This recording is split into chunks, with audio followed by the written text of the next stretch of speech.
She sat quietly in that Vinton County courtroom on Tuesday, and then her lawyer said one sentence that stopped everyone in the room. Elizabeth Siders, the mother of 16 children, may not have understood that what happened inside that house was wrong. Not legally wrong, not morally wrong, not any kind of wrong. You need to hear the exact words her attorney put on paper this week, because until now, this case has been about the children, about the small room, about the twin-sized mattress, about the food that was not given. But on August 4th, 2026, Elizabeth Siders' own lawyer walked into court and asked a judge to consider something new. He asked the judge to look at her mind, not her guilt, not her role, her mind. The filing came from her attorney, J. Thomas Stolley. He asked for two things at the same time. First, a competency evaluation. That is a test to see if she can even understand the trial she is sitting in right now. Second, and this is the part that matters most, a not guilty by reason of insanity evaluation. In Ohio, that is called NGRI.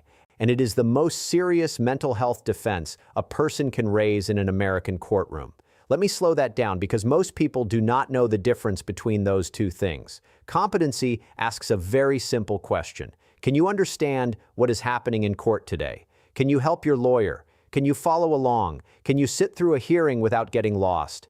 That is a test about right now, this week, this month. Insanity is different. Insanity asks a question about the past. It asks whether, on the day the crime happened, the person understood that what they were doing was wrong. Not whether they knew it was against the law, whether they knew deep down that it was wrong. That is what her attorney is now claiming may be true about Elizabeth Siders. He wrote in the motion that she may be suffering from significant mental health issues. He said those issues could have affected her ability to understand the wrongfulness of her conduct at the time of the alleged offenses. Read those words again. Understand the wrongfulness of her conduct. A mother, 16 children, and her defense is now that she may not have known it was wrong. Now, before anyone jumps to a conclusion, let us be fair for a moment. Every defendant in this country has a right to raise a mental health defense. That is not a trick. That is the Constitution. And Elizabeth Siders is not the first parent in America to file this motion, but she is the fourth adult in this single family to do it. And that is a piece of the puzzle we are going to come back to in a moment. First, let us stay with what happened this week.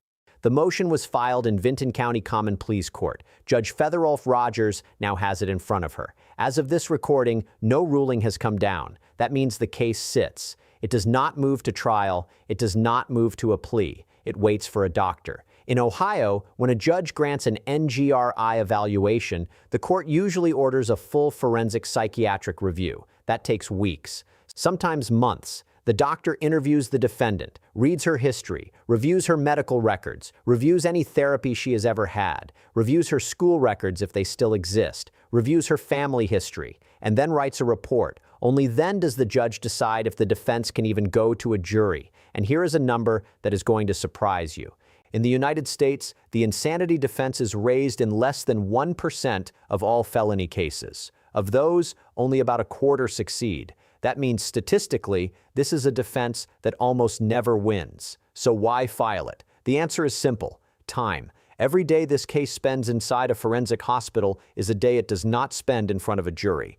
And in a case this loud, with this much national attention, every day of quiet is a gift to the defense. It gives the story a chance to move to the back page. It gives outrage a chance to cool. It gives potential jurors a chance to forget the details. That is not an accident. That is the plan.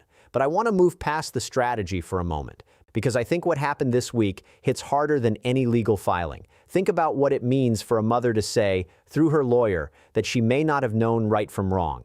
16 children, 16. And her position is that her mind was not there. That is not a small statement. That is a statement that shakes something very old inside all of us. Because most people carry a very simple belief. A mother knows. A mother sees. A mother feels it when her child is hurting. And when a mother stands up in court and through her attorney says maybe she did not know, a lot of people in this country do not know where to put that feeling. I want to be careful here, because there is a real possibility that Elizabeth Siders is telling the truth.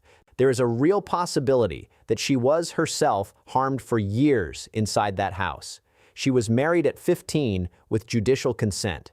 She had her first child at 18. She lost twins at 24 weeks. She has been inside that family longer than she has been outside of it.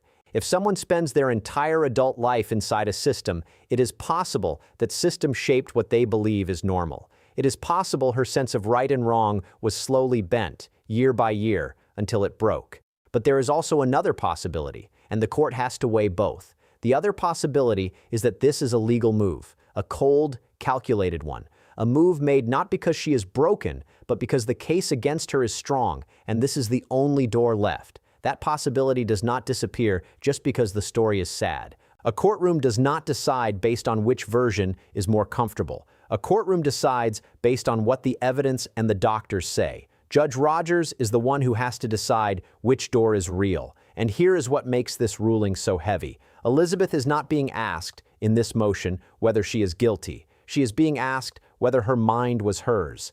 If the judge says yes, evaluate her, and the doctor comes back saying she truly did not understand, the entire case shifts. It stops being a criminal trial. It becomes a mental health commitment. She would not go to prison. She would go to a state hospital, possibly for years, possibly forever, but possibly one day out.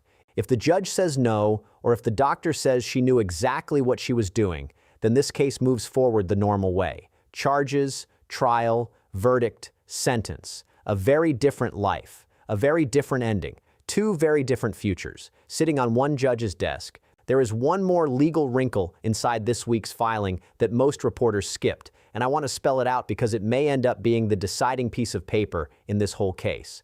Ohio uses what is called the Manhattan standard for insanity. That is an old rule, more than 170 years old, borrowed from British law.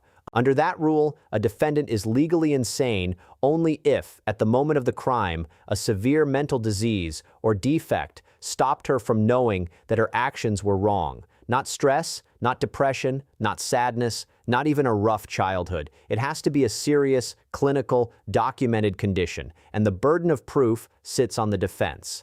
That is why Stolley's language in the motion is so careful. He did not write that she was mentally ill. He wrote that she may be. He did not write that she did not understand. He wrote that she may not have. Every one of those soft words is doing work. Every one of them is buying room for a doctor to write something the defense can use later. That is how experienced defense lawyers file these motions, not with certainty, with space, and the state knows that. Prosecutor William Archer is not a first-year lawyer. His office has already begun preparing for what comes next, because if an evaluation is granted, the state has the right to request its own doctor. That means 2 evaluations, 2 reports, possibly 2 very different opinions.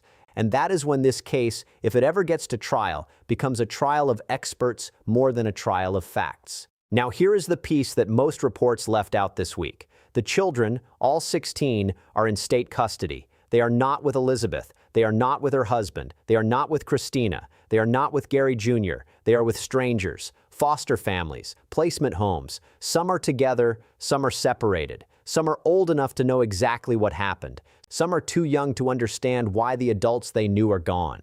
And every day this case gets delayed for another evaluation, another motion, another hearing is another day those children live inside a temporary life. The court has to move slowly for the adults. The court is required to do that. But there is no rule that says the children have to wait as slowly as the adults do.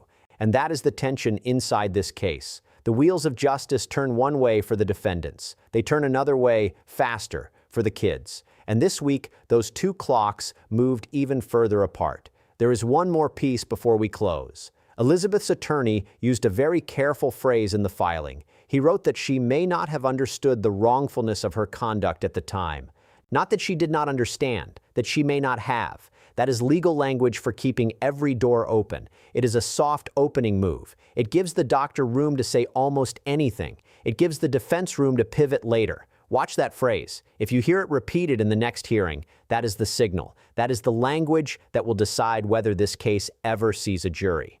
I want to say one more thing about the human side of this before we close, because I know a lot of you at home are parents. A lot of you are grandparents. A lot of you are older adults who have lived long enough to have seen a lot of hard things. And I know that when you hear a mother of 16 say through her lawyer that maybe her mind was not there, you may feel a very old kind of anger. That anger is not wrong, but hold it with care, because the same instinct that makes us protective of children is the instinct that, in this case, has to sit through weeks of paperwork before it gets an answer. The system is slow because rushing has failed children in this country before. It has to be slow. And that is the deal we make when we choose to have courts instead of mobs.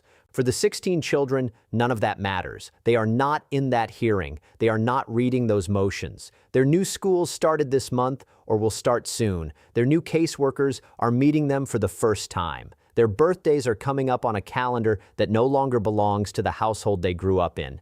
Every legal delay in that courtroom is a page in a childhood being written by strangers who are trying very hard, but who are still strangers. I want you to hold both of those pictures at the same time, the paper on Judge Rogers' desk and the kids in the placements, because the story of this case is the story of the space between those two things. So here is where we are today. Elizabeth Siders is the fourth adult in this family to raise a mental health question. Her filing is the most aggressive of the four. The judge has not ruled. The children remain in state care. The public is watching, and a mother, through her lawyer, has just told a courtroom that she may not have known it was wrong. Sit with that gap for a moment. A mother, 16 children, and a defense that says her mind was somewhere else. That is where this case stands tonight.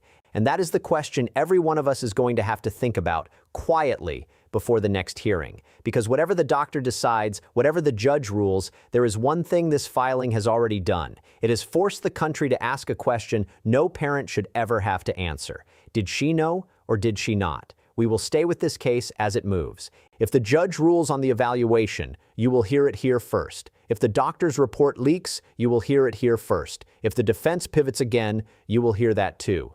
But tonight, we sit with what we know. A quiet courtroom, a serious lawyer, a mother of 16, and one sentence that changed the shape of this entire case. That is the story tonight, and that is where we leave it, for now.